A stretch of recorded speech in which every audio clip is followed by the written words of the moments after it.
وخير الهدي هدي محمد صلى الله عليه وسلم وشر الأمور محدثاتها وكل محدثة بدعة وكل بدعة ضلالة وكل ضلالة في النار.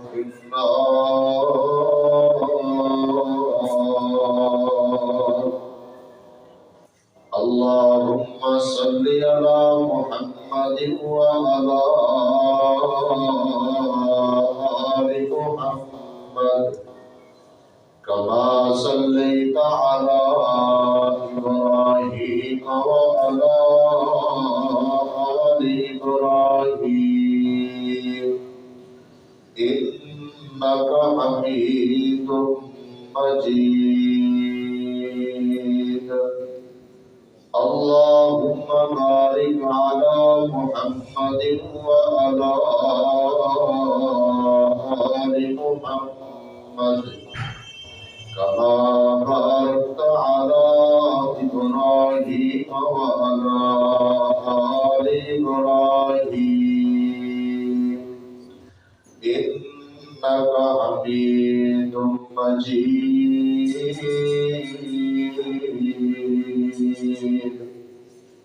قال الله تبارك وتعالى: أعوذ بالله السميع العليم من الشيطان الرجيم. بسم الله الرحمن الرحيم.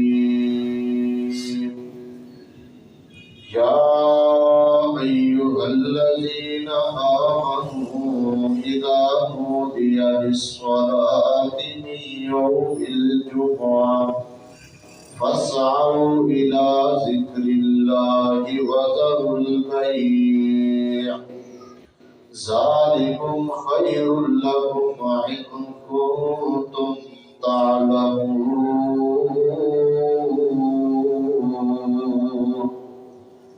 رب اشرح لي صدري ويسر لي أمري واحلل عقدة من لساني يفقهوا قولي. رب زدني علما رب زدني فهما. سبحانك لا علم لنا إلا ما علمتنا إنك أنت العليم الحكيم.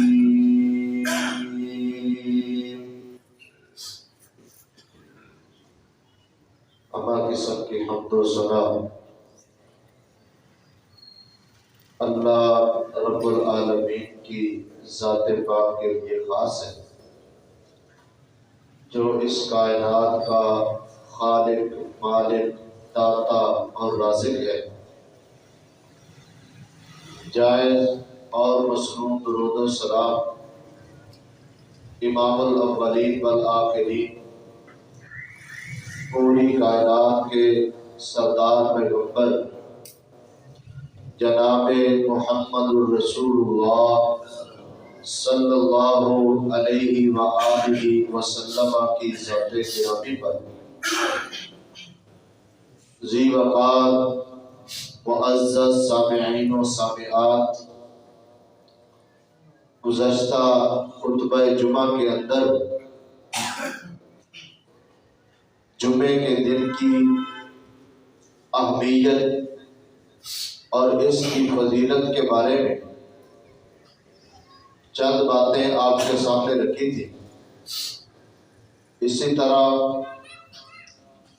جمعہ کن افراد پر فرض ہے اور کون سے لوگ جمعہ کی فرضیت سے مستثنیٰ ہے، اور اس کے ساتھ ساتھ جمعے کے لیے جلدی آنے کا جو تاکیدی حکم ہے اور اس کا اجر و ثواب جو اللہ رب العالمین عطا کرتا ہے، یہ چند باتیں آپ احباب کے سامنے رکھی تھی۔ آج اس مختصر وقت میں جمعہ کے چند آداب آپ کے سامنے رکھنے ہیں۔ جمعے والے دن مسجد کے اندر جلدی آنا چاہیے اور اس کے لیے غسل کرنا، خوشبو کا استعمال کرنا، صاف ستھرے کپڑے پہن کر آنا، یہ جمعے کے آداب کے اندر شامل ہے۔ نبی مکرم جناب محمد الرسول اللہ صلی اللہ علیہ وسلم نے فرمایا، غسل یوم الجمعۃ واجب علی کل محتلم۔ آپ نے فرمایا ہر بالغ انسان پر جمعے والے دن غسل کرنا مستحب ہے۔ یہ واجب کا معنی مستحب اس لیے کیا ہے کہ ایک دوسری روایت میں یوں آتا ہے کہ جو بندہ غسل کر لیتا ہے وہ افضل کام پر عمل کرتا ہے، اور جو غسل نہیں کرتا صرف وضو پر ہی اکتفا کرتا ہے تو یہ بھی اس کے لیے جائز ہے۔ لیکن نبی مکرم صلی اللہ علیہ وسلم کے دیگر کئی فرامین یہ بتاتے ہیں کہ جمعے والے دن غسل کا اہتمام کرنا، نہانا دھونا، یہ جمعے کے آداب کے اندر شامل ہے، اور اس کا اہتمام کرنا چاہیے بغیر عذر کے۔ سستی کی بنیاد پر اس کو چھوڑنا نہیں چاہیے۔ نبی مکرم صلی اللہ علیہ وسلم نے خوشبو لگانے کا، تیل لگا کر آنے کا اہتمام بھی فرمایا ہے، اور آپ علیہ الصلوۃ والسلام نے فرمایا جس بندے کے پاس خوشبو ہے یا خوشبودار تیل ہے وہ لگا کر خطبہ جمعہ کے لیے آئے، جمعہ پڑھنے کے لیے آئے۔ عبداللہ ابن عباس رضی اللہ تعالیٰ عنہما سے کسی نے پوچھا کیا جمعے والے دن غسل کرنا فرض ہے؟ تو عبداللہ بن عباس رضی اللہ تعالیٰ فرماتے ہیں کہ جمعے والے دن غسل کرنا فرض تو نہیں ہے، لیکن یہ نبی علیہ الصلوۃ والسلام کا تاکیدی حکم ہے، اس پر عمل کرنا چاہیے۔ اور ساتھ ہی انہوں نے وہ پس منظر بتایا کہ جمعے والے دن غسل کیوں مشروع ہوا۔ شروع کے اندر جب صحابہ کرام مدینہ کے اندر تشریف لائے، مسجد چھوٹی تھی اور لوگوں کی تعداد زیادہ تھی، لوگوں کے پاس مال و متاع زیادہ نہیں تھا، محنت مزدوری کرتے، مشقت والے کام کرتے اور موٹے اونی کپڑے پہنا کرتے تھے، تو ان کپڑوں کے اندر پسینہ آتا تھا۔ اسی طرح جب وہ جمعہ پڑھنے کے لیے آتے تو مسجد میں ان کے کپڑوں سے پسینے کی وہ اسمیل آتی، تو نبی مکرم صلی اللہ علیہ وسلم نے اس وقت حکم دیا کہ جب جمعے والا دن ہو تو نہا دھو کر آیا کرو تاکہ تمہارے بدنوں سے پسینے کی یہ اسمیل نہ آئے۔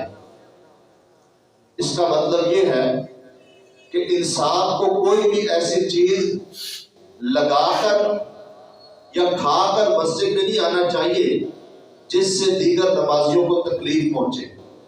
اسی لیے رسول اللہ صلی اللہ علیہ وسلم نے پیاز وغیرہ، لہسن وغیرہ کھا کر مسجد میں آنے سے منع کیا ہے کہ کچے پیاز کھا کر، لہسن وغیرہ کھا کر مسجد میں نہ آؤ، اس لیے کہ اس سے انسانوں کو بھی تکلیف پہنچتی ہے اور فرشتوں کو بھی تکلیف ہوتی ہے۔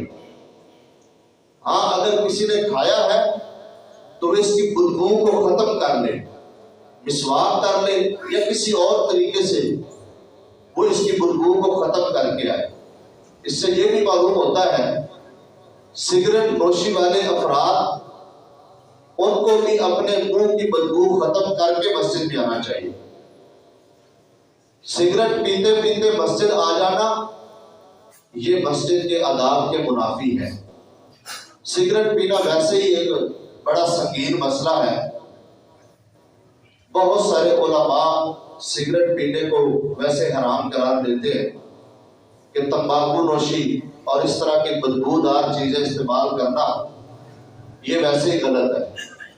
اس میں ایک تو انسان کی صحت کو نقصان ہے، یہ بھی کسی انسان کے لیے جائز نہیں کہ وہ جان بوجھ کر اپنے آپ کو کسی ہلاکت میں ڈال دے اور اپنی صحت کا نقصان خود کرے۔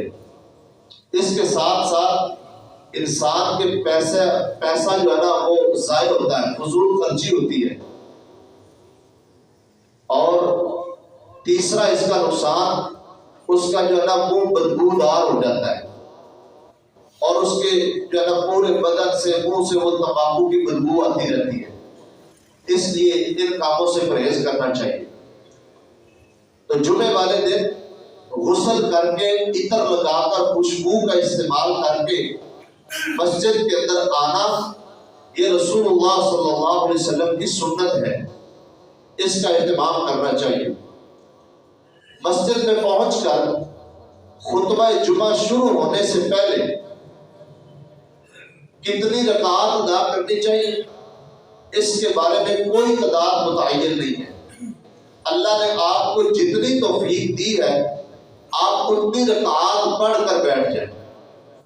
خطبہ شروع ہونے سے پہلے تک 2 پڑھے، 4 پڑھے، 6 پڑھے، 8 پڑھے، جتنی اللہ نے آپ کو توفیق اور ہمت دی ہے آپ نوافل سنت ادا کر کے بیٹھ سکتے ہیں۔ البتہ جب خطبہ جمعہ شروع ہو جائے اور خطبہ شروع ہونے کے بعد اگر کوئی آتا ہے تو وہ کم از کم 2 رکعت پڑھ کر بیٹھے گا۔ 2 رکعت پڑھے بغیر وہ مسجد میں نہیں بیٹھے گا۔ نبی مکرم جناب محمد الرسول اللہ صلی اللہ علیہ وسلم ایک دن ایک بندہ جمعے والے دن مسجد میں آیا، نبی علیہ السلام خطبہ ارشاد فرما رہے، تو آپ علیہ السلام نے اس سے پوچھا کہ تو نے 2 رکعتیں پڑھی ہیں؟ اس نے کہا میں نے نہیں پڑھی۔ آپ نے فرمایا فصلی رکعتیں، 2 رکعتیں پڑھ کر بیٹھ۔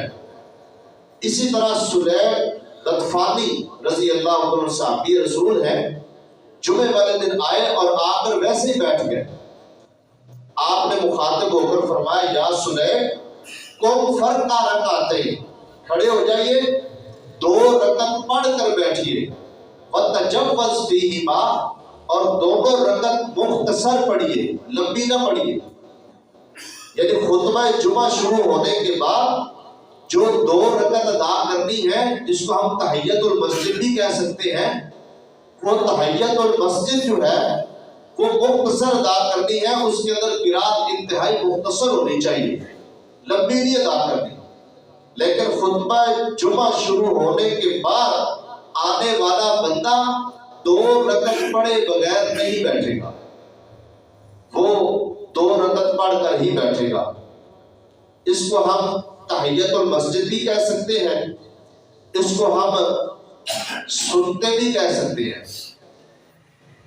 اسی طرح جو بندہ مسجد میں آ گیا ہے، تحیت المسجد پڑھ کر وہ بیٹھ گیا ہے، تو اس کے لیے حکم یہ ہے کہ وہ انتہائی خاموشی کے ساتھ، پوری توجہ کے ساتھ خطبہ جمعہ سنے۔ نبی مکرم صلی اللہ علیہ وسلم نے بولنا تو دور کی بات ہے، بولنے والے بندے کو خاموش کروانے والے کے بارے میں بھی فرمایا کہ تیرا جمعے کا ثواب ضائع ہو چکا ہے۔ آپ علیہ السلام کے حدیث سے آپ نے فرمایا اذا قلت لصاحبک یوم الجمعۃ انصت والامام یخطب فقد لغوت، آپ نے فرمایا کہ جب تو اپنے کسی بھائی کو، دوست کو، ساتھ میں بیٹھنے والے کو جمعے والے دن دوران خطبہ یہ کہے کہ چپ کر کے بیٹھ جا، خاموش ہو جا، فقد لغوت، تو تو نے بھی ایک لغو کام کیا ہے، فضول کام کیا ہے، بیکار کام کیا ہے، تیرے جمعے کا ثواب بھی ضائع ہو گیا۔ تو باتیں کرنا، گفتگو کرنا یا کسی کے ساتھ جو ہے اشارہ کرنا کسی کو، یہ تو بات کی بات ہے، ایسے شخص کو روکنے والے کا ثواب بھی ضائع ہو جاتا ہے۔ یہ ذمہ داری امام کی ہے، خطیب کی ہے کہ وہ بولنے والے کو چپ کروائے، بات کرنے والے کو خاموش کروائے۔ اگر آپ خاموش کروانا ہی چاہتے ہیں تو آپ خطیب کے ساتھ، امام کے ساتھ بات کر سکتے ہیں۔ یہ بات ذہن میں رکھ لیں، جمعے والے دن نمازی آدمی دوران خطبہ کوئی اس کو مسئلہ درپیش ہے یا کوئی بات کرنا چاہتا ہے تو وہ امام سے، خطیب سے بات کر سکتا ہے، آپس میں ایک دوسرے سے بات نہیں کر سکتا، وگرنہ اس کے جمعے کا ثواب ضائع ہو جائے گا۔ رسول اللہ صلی اللہ علیہ وسلم نے اس سے منع کیا ہے۔ ہاں، وہ اپنا پیغام، اپنی بات ڈائریکٹ امام کو کہے، اب امام کی ذمہ داری ہے کہ وہ اس کی بات کو آگے پہنچائے یا وہ باقیوں کو تنبیہ کرے۔ نبی مکرم صلی اللہ علیہ وسلم خطبہ دے رہے ہیں، ایک صحابی آئے، انہوں نے آ کر دوران خطبہ ہی کھڑے ہو کر یہ کہنا شروع کر دیا، اللہ کے نبی، قحط سالی کا موسم آ گیا ہے، راستے کٹ گئے ہیں، جانور ہلاک ہو رہے ہیں، کھیتیاں اجڑ گئی ہیں، حالات بہت خراب ہے، آپ اللہ سے دعا کریں اللہ میں بارش عطا فرمائے۔ نبی علیہ السلام نے دوران خطبہ ہی اپنے ہاتھ بلند کیے اور دعا کرنا شروع کر دی، اور خطبہ جمعہ کے بعد لوگوں نے دیکھا بادل آئے، بارش ہونا شروع ہو گئی، اتنی بارش ہوئی کہ اس بندے نے اگلے خطبے کے اندر، اگلے جمعے کے اندر کھڑے ہو کر دوران خطبہ یہ کہا کہ اللہ کے نبی، اب بارش کے بہت زیادہ ہونے کی وجہ سے راستے کٹ گئے ہیں، پریشانی کا سبب بن رہے ہیں، تو آپ اللہ سے دعا کریں کہ اللہ اب بارش کو روک دے۔ اس کا مطلب ہے کہ دوران خطبہ آپ خطیب سے بات کر سکتے ہیں۔ نبی علیہ السلام نے اس کو منع نہیں کیا کہ بھئی ابھی خطبہ ہو رہا ہے اور آپ بیٹھ جائیں، ابھی جو ہے نا وہ آپ بات نہ کریں، یا آپ نے غلط کیا ہے۔ نبی علیہ السلام نے اس کو منع نہیں فرمایا، بلکہ آپ نے اس کی درخواست پر دعا کی ہے اور اللہ نے بارش عطا کی ہے۔ اسی طرح اس کی درخواست پر آپ نے بارش کے منقطع ہونے کی دعا فرمائی ہے، تو اس کا مطلب ہے کہ اس کا یہ کام درست تھا، آپ نے اس کو ثابت رکھا ہے، آپ نے اس کو منع نہیں کیا۔ تو دوران خطبہ آپس کے اندر ایک دوسرے سے بات چیت کرنا یا کسی کو اشارے کے ساتھ چپ کروانا یہ منع ہے، اس سے خطبہ جمعہ، اس سے جمعے کا جو ثواب ہے وہ ضائع ہو جاتا ہے۔ وہ جو 10 دنوں کے گناہ معاف ہونے تھے اور اتنی بڑی فضیلت حاصل ہونی تھی وہ ختم ہو جاتی ہے۔ وہ صرف آتا ہے اپنا ایک فریضہ ادا کر کے چلا جاتا ہے، باقی اس کو جمعے کا ثواب جو ہے نا وہ نہیں ملتا۔ اسی طرح ایک اور واقعہ اس کے متعلق آتا ہے، ابی بن کعب رضی اللہ عنہ کہتے ہیں کہ خطبہ جمعہ کے دوران نبی علیہ السلام نے ممبر پر کھڑے ہو کر سورہ ملک کی تلاوت کی۔ آپ علیہ السلام نے سورہ ملک پڑھی اور اس میں آپ نے بعض نصیحت کی۔ اسی دوران کہتے ہیں حضرت ابو ذر نے میری طرف آنکھ سے اشارہ کیا اور یہ کہنے لگے کہ یہ سورت کب نازل ہوئی ہے؟ آج سے پہلے تو میں نے یہ کبھی سورت، یہ کلام نبی علیہ السلام سے نہیں سنی۔ یعنی آنکھ کے ساتھ اشارہ کیا اور آنکھ کے اشارے میں یہ پوچھا اشارہ کر کے کہ یہ سورت کب نازل ہوئی ہے؟ یہ میں نے تو پہلی مرتبہ سنی ہے، اور یہ انہوں نے کوئی زبان سے نہیں کہا بلکہ آنکھ کے اشارے کے ذریعے پوچھا ہے حضرت ابی بن کعب سے۔ تو ابی بن کعب رضی اللہ تعالیٰ عنہ جو ہے نا، انہوں نے انہیں اشارہ کر کے خاموشی کا کہا کہ آپ خاموش ہو جائیں۔ تو حضرت ابو ذر رضی اللہ عنہ نے کہا کہ میں نے آپ سے پوچھا تھا بعد کے اندر، یہ بات کرنے لگے کہ یہ سورت کب نازل ہوئی ہے؟ تو ابی بن کعب رضی اللہ عنہ نے کہا کہ آج آپ نے صرف نماز کا ثواب حاصل کیا ہے، آپ کو جمعے کا ثواب نہیں ہوا۔ خطبے کا، جمعے کا جو ثواب ہوتا ہے وہ آپ نے ضائع کر دیا ہے۔ آج آپ کو صرف نماز کا ثواب ملا ہے، جو آپ آگے پیچھے ظہر کا فریضہ ادا کرتے ہیں گویا آپ یوں ہی سمجھے کہ آپ نے ظہر ہی پڑھی ہے۔ تو جب انہوں نے یہ بات سنی تو نبی علیہ السلام کے پاس پہنچے اور جا کر یہ بات بتائی کہ مجھے ابی بن کعب ایسے کہتے ہیں۔ نبی علیہ السلام نے فرمایا صدق ابی، ابی نے سچ کہا ہے، وہ صحیح کہہ رہا ہے کہ جو بندہ خطبے کے دوران کسی کو ہاتھ کا اشارہ کیا، آنکھ کے اشارے سے بھی اگر کوئی کسی طرف متوجہ کرتا ہے تو اس کا ثواب ضائع ہو جاتا ہے، اس کو وہ ثواب نہیں ملتا۔ تو اس لیے اس کا بہت زیادہ اہتمام کرنا چاہیے۔ جمعے والے دن جمعہ یہ خطبہ جمعہ سننا بہت بڑی عبادت ہے، اس کا اہتمام کرنا چاہیے۔ یہ تو ہمارے یہاں غلط روٹین چل گئی ہے کہ جاؤ اور جلدی جلدی جب نماز کھڑی ہونے لگی تو امام کے ساتھ 2 رکعت پڑھ کے آ جاؤ، بس جمعہ ہو گیا۔ وہ آپ کی ظہر ہی ہے، وہ جمعہ نہیں ہے۔ وہ یوں سمجھے کہ جو آپ کے اوپر وہ فرضی ایک کام فرض تھا، صرف اس فرض کی ادائیگی ہوئی ہے، آپ ایک بہت بڑی عبادت سے محروم ہو گئے ہیں، بہت بڑے ثواب سے محروم ہو گئے ہیں۔ جمعے کے لیے آپ کی حاضری نہیں لگی، آپ غیر حاضر تصور کیے گئے ہیں۔ نبی مکرم صلی اللہ علیہ وسلم کی ایک بڑی پیاری حدیث ہے، آپ علیہ الصلوۃ والسلام نے فرمایا کہ جمعے کے اندر 3 طرح کے بندے آتے ہیں۔ جمعہ پڑھنے کے لیے 3 طرح کے جو ہے وہ لوگ آتے ہیں۔ ایک وہ بندہ ہوتا ہے جو جمعے کے اندر آتا ہے اور کوئی نہ کوئی لغو بیکار فضول کام کرتا ہے۔ آپ نے فرمایا اس کے حصے میں وہی فضولیات رہ جاتی ہیں، کوئی عبث کام رہ جاتا ہے، فَهُوَ حَظُّهُ مِنْهَا، اس کا جمعے کے خطبہ میں سے اتنا ہی حصہ ہے، جتنا بیکار کام اس نے کیا بس وہی اس کو مل گیا، وہی اس کا حصہ ہے۔ وَرَجُلٌ حَضَرَهَا يَدْعُو فَهُوَ رَجُلٌ دَعَا اللَّهَ عَزَّ وَجَلَّ إِنْ شَاءَ أَعْطَاهُ وَإِنْ شَاءَ مَنَعَهُ۔ آپ نے فرمایا دوسرا وہ بندہ ہے جو آتا ہے جمعے والے دن دعا کرتا ہے، اللہ سے مانگتا ہے، اس بندے نے اللہ سے مانگا ہے، دعا کی ہے، اللہ چاہے تو اس کو عطا کرے، چاہے تو اس کو عطا نہ کرے، یہ دوسرا بندہ ہے۔ تیسرا بندہ فرمایا، تیسرا وہ بندہ رجل حضرها بإنصات وسکون ولم يتخطى رقبة مسلم ولم يؤذي أحدا فهي كفارة إلى الجمعة التي تليها وزیادۃ 3 ایام۔ آپ نے فرمایا تیسرا وہ بندہ ہے جو خطبہ جمعہ کے لیے آتا ہے انتہائی خاموشی کے ساتھ سکون کے ساتھ، ولم یتخطى رقبۃ، کسی بندے کی اس گردن کو بھی اس نے نہیں پھلاتا۔ وہ بندہ آیا خاموشی کے ساتھ سکون کے ساتھ، کسی مسلمان کی گردن اس نے نہیں پھلاکی، ولم یؤذ احدا، اور کسی کو تکلیف بھی نہیں دی، یعنی جمعے کے لیے آیا تو کسی دوسرے کے لیے تکلیف کا باعث نہیں بنا، کسی کو تکلیف بھی نہیں پہنچا رہا۔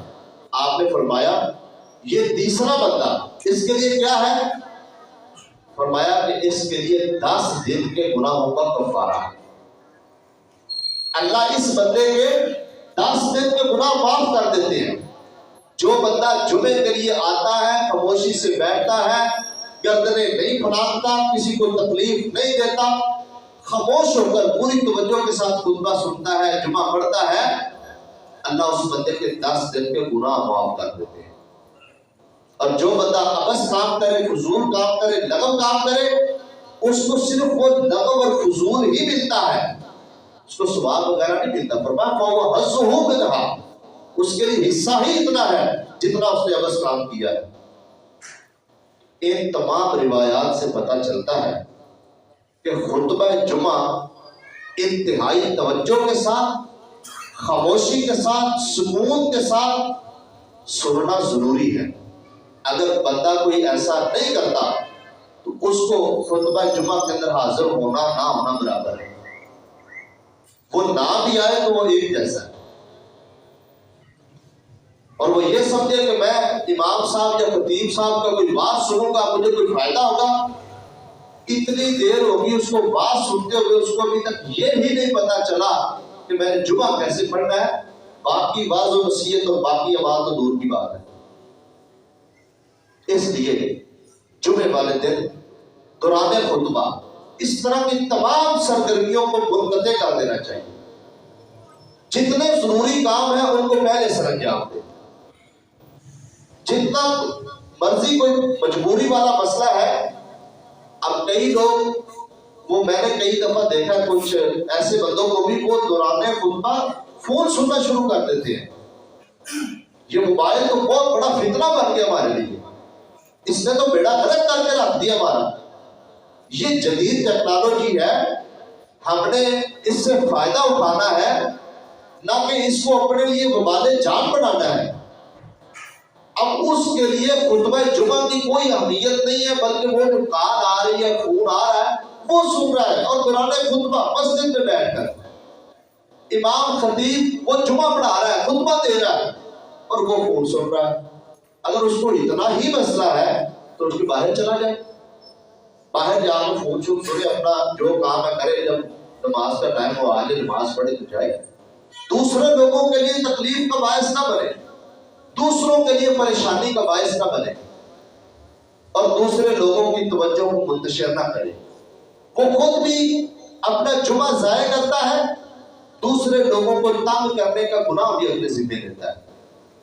تو بجائے اس کے کہ ہم جمعہ پڑھنے کے لیے آئے، ہمارے 10 دنوں کے گناہ معاف ہوں، الٹا ہم گناہ میں آگے چلے جاتے ہیں. یہ بہت بڑا اہم مسئلہ ہے، اس پر توجہ دینی چاہیے. میں نے تو یہ بھی کہا ہے کہ جس دوران خطبہ ہم چندہ اکٹھا کرتے ہیں، یہ بھی غیر شرعی ہے، یہ بھی درست نہیں ہے. آپ کسی سے بھی پوچھ لیں، دوران خطبہ وہ 2 خطبوں کے درمیان کا وقت ہے یا جو بھی ہے، وہ خطبہ ہی ہے. اس کے لیے یہ کوئی ایک آدھ دن کا مسئلہ نہیں ہے. ہر جمعے کے اندر آپ کو پتا ہے، یہ ہم نہیں صرف پیسے اکٹھے کرتے یا آپ لوگ نہیں کرتے، ہر مسجد والے کرتے ہیں، ان کی مجبوریاں کو کرنے پڑتے ہیں. اس کا کوئی مستقل حل ہونا چاہیے. اگر یہی لوگ نماز ختم ہونے کے بعد دروازے پہ کھڑے ہو جائیں، سارے لوگ ان کو وہی دیتے جائیں، یا تو خطبہ جمعہ جب ختم ہو جائے تو احباب جو ہے ایک جگہ پر ایک بندہ بیٹھ جائے، اس کو جمع کروا دے، تو اس طرح بھی جمع ہو سکتا ہے. کون سا اس میں پیسہ جیب سے نکل نہیں سکتا. خطبے کے دوران اس کو نکالنا آسان ہے، اور جب نماز ہو جائے گی تو اس کے بعد نکالنا مشکل ہے. ایک خطبے کے اندر ہم نے یہ اعلان کیا اور اس کے اندر کچھ اہتمام کرنے کی کوشش کی، تو اس دن جی چندہ بہت کم ہوا ہے. لوگ یہ کہتے ہیں جی یہ کیا جی تم بعد میں اکٹھا کرتے ہو، پہلے اکٹھا کر لیا کرو، اس وقت لے لیا کرو. اس طرح کے جو ہے نا وہ سمجھداریاں بندے کو نا اپنے پاس رکھنی چاہیے. یہ شرعی مسائل ہے، آپ اللہ کے راستے میں دیتے ہیں. جس طرح آپ دوران خطبہ اپنی جیب سے پیسے نکال سکتے ہیں، تو آپ کے بعد میں بھی نکل سکتے ہیں. تو میں گزارش کروں گا آپ احباب سے کہ اس کا کوئی مستقل حل ڈھونڈے، اس کا مستقل طور پر کوئی جو ہے نا اس کا حل کرے، وگرنہ یہ سنگین مسئلہ ہے، یہ خطرناک مسئلہ ہے، یہ غیر شرعی کام ہے. کوئی بندہ اس کی اجازت نہیں دے سکتا، نہ کوئی مولوی اور نہ کوئی بڑے سے بڑا شیخ یہ فتویٰ دیتا ہے کہ دوران خطبہ اس طرح چندہ اکٹھا کرنا جائز ہے یا درست ہے. یہ تو ایک مجبوری ہے. تو اس کا ہمیں حل ڈھونڈنا چاہیے اور مستقل طور پر اس مسئلے کو حل کرنا چاہیے. آپ احباب کو بھی توجہ کرنی چاہیے اس مسئلے کو. مسجد کی انتظامیہ یا مسجد کے احباب جو مسجد کا جو انتظام و انصراف کرتے ہیں، اس کا خیال کرتے ہیں، اس کے لیے قبول دو کرتے ہیں، بھاگ دوڑ کرتے ہیں، کوشش کرتے ہیں، ان کے ساتھ تعاون کرنا یہ میرا اور آپ کا فرض ہے. یہ مشترکہ ہماری مسجد ہے، یہ اللہ کا گھر ہے. ہم سب نے مل کر اللہ کے گھر کے ساتھ تعاون کرنا ہے. اس میں سارے لوگوں نے نماز پڑھنی ہے. اس میں یہ تو نہیں کہ 2-4 بندے نماز پڑھ سکتے، باقیوں پر پابندی ہے. تو یہ مسجد ہمارے لیے نیکی کا ذریعہ ہے، اللہ کا راستہ دکھانے کا ذریعہ ہے. اس میں سے آپ کو صبح و شام جو ہے نا قرآن مجید کی تلاوت سنائی دیتی ہے، یہاں بچے پڑھتے ہیں، یہاں قال اللہ اور قال رسول کی باتیں ہوتی ہیں. یہ مقدس جگہ ہے، کائنات کے اندر سب سے پاکیزہ اور اللہ کو محبوب جگہ مسجد ہے.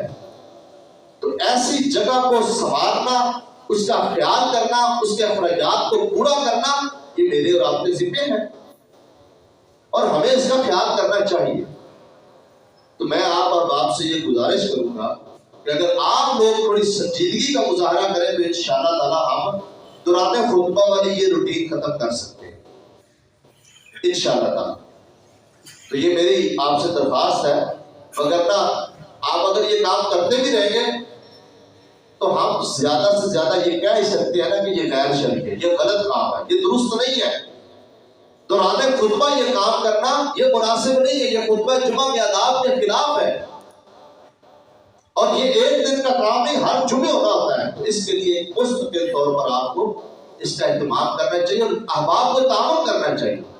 اگر نماز کے بعد کوئی 2 بندے وہاں کھڑے کر دیے گئے تو آپ کا حق بنتا ہے کہ آپ اپنی بساط طاقت کے مطابق ضرور اس کے ساتھ تعاون کرتے جائیں، تاکہ ان لوگوں کو یہ شکوہ نہ ہو کہ خطبہ جمعہ کے بعد اگر ہم یہ چندہ اکٹھا کریں یا تعاون کریں تو ہمیں کم ہوتا ہے، بلکہ آپ کو زیادہ کر کے جانا چاہیے.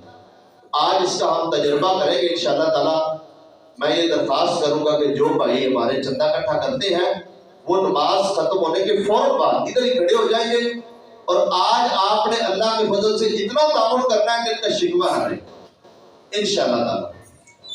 تو یہ انشاءاللہ تعالیٰ مبارک عمل ہے. اگر ہم اس کو جاری کریں گے، اس کے اوپر دوام کریں گے، پابندی کریں گے اس کی، تو اس کا ثواب آپ سارے احباب کو ہوگا. یہ آپ کے لیے صدقہ جاریہ بن جائے گا. جہاں پیسہ خرچ کرنا آپ کے لیے ثواب بنے گا، وہیں پر یہ ایک جو ہے نا وہ اچھا کام شروع کرنا اور اس کی ترغیب دلانا. اگر آپ میرے کہنے پر یہ کام شروع کر دیں گے، میرا کہنا شریعت کے مطابق ہے، کوئی اپنی بات نہیں ہے، اگر آپ اس کا اہتمام شروع کر دیں گے تو اللہ کے فضل سے مجھے بھی ثواب پہنچے گا. جو احباب اس کے اندر تعاون کریں گے ان کو وہ تعاون کا ثواب الگ اور اس اچھے کام کا ثواب الگ ملے گا انشاءاللہ. آج آپ احباب نے خصوصی طور پر یہ تعاون کر کے جانا ہے انشاءاللہ. اسی طرح جمعے والے دن خطبہ کے دوران گردنیں پھلانگنا یہ بھی غیر شرعی ہے. اس کے لیے جو احباب پہلے تشریف لے آتے ہیں ان کو پہلی صفوں میں بیٹھنا چاہیے، ان کو وہ جو خلا ہے وہ پر کر دینا چاہیے تاکہ بعد میں آنے والے احباب کو پیچھے بیٹھیں. یہ نہ ہو کہ آگے جگہ باقی اور پیچھے لوگ بیٹھ جائیں تو ظاہر بات ہے پھر ان کو گردنیں پھلانگنی پڑیں گی. اس کا بھی خیال کرنا ہے انشاءاللہ تعالیٰ. ہم نے اللہ تعالیٰ ہمیں صحیح معنوں میں قرآن و سنت کی نصوص پر عمل کرنے کی توفیق عطا فرمائے. اللہ تعالیٰ ہم سب کو نیکی کے کاموں میں ایک دوسرے کے ساتھ تعاون کرنے کی توفیق عطا فرمائے، اور اللہ ہم سب کا یہ مل بیٹھنا اور یہ جمعے کا اہتمام کرنا، خطبہ سننا ہمارے گناہوں کا کفارہ بنائے، اور اللہ ہمیں ہر غیر شرعی عمل سے محفوظ فرمائے، اور پوری زندگی اللہ تعالیٰ ہمیں قرآن و سنت کے مطابق بسر کرنے کی توفیق عطا فرمائے. وآخر دعوانا ان الحمد للہ رب العالمین.